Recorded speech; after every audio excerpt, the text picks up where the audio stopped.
Hey, what's up everyone?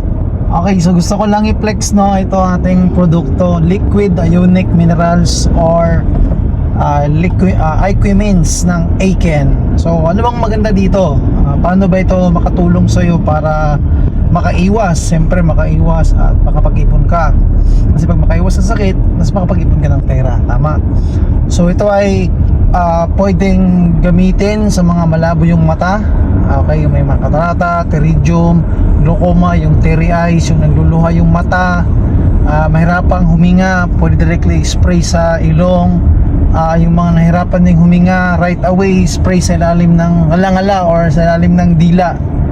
So ano pa ba, yung mga hindi makarinig, direkta spray sa tenga, no?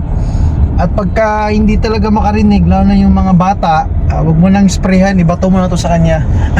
Nero lang. Alright, so marami siyang pwede pang gamitan sa buhok, no? Sa ulo, buhok, yung mga hindi masyadong nagatubo, pwede to spray, kati-kati sa balat, pwede to spray. Sakit yung tiyan, maligam-gam na tubig, tapos i-spray ito, pwede po. So ganun kaganda itong Aquamins ng Aiken. Kaya ano pang hinihintay nyo? Alagaan nyo na yung kalusugan at yung mata gamit itong Aquamins.